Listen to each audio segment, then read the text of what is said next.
पंडित दीनदयाल उपाध्याय की जयंती के अवसर पर केंद्रीय मंत्री अनुराग ठाकुर ने कहा कि पंडित दीनदयाल वंचितों के लिए जिस कल्पना को लेकर चले थे, आज उसको साकार करने का काम किया है तो प्रधानमंत्री नरेंद्र मोदी ने किया है। पीएम ने पहले ही दिन कहा था कि मेरी सरकार पिछड़ों वंचितों के लिए काम करेगी। साथ ही कहा कि पिछले 8 वर्षों में गरीबों के उत्थान के लिए जो काम हुआ, चाहे रसोई गैस के सिलेंडर से लेकर बैंक खातों से लेकर पानी की सुविधा से लेकर बिजली देने तक का काम किया गया हो।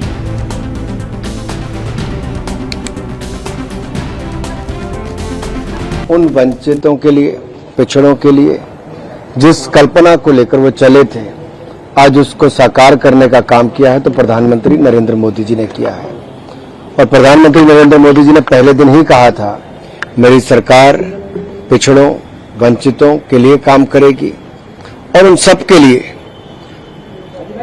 और अगर आप पिछले 8 वर्षों में देखेंगे तो गरीब के उत्थान के लिए जो काम हुआ है,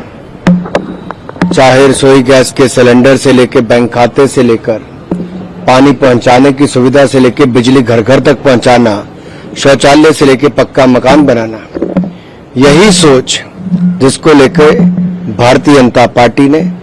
और जनसंघ के समय से, पंडित दीनदयाल उपाध्याय जी के समय से जिसको लेकर हम चले, सत्ता में आकर सेवा भावना के साथ काम करने का काम किया है। सच्ची श्रद्धांजलि पंडित दीनदयाल उपाध्याय जी को यही है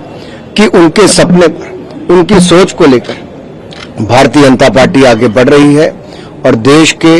जो अंत्योदय वर्ग है उसके उत्थान और विकास के लिए लगातार काम कर रही है। सर, पंडित दीनदयाल उपाध्याय जी का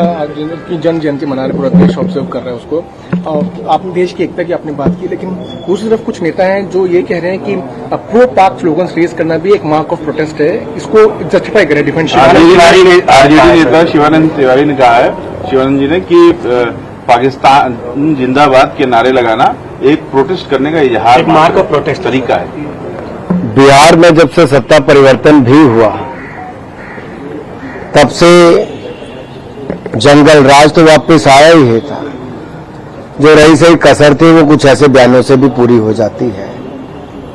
जो देश के अंदर बैठकर भी देश विरोधी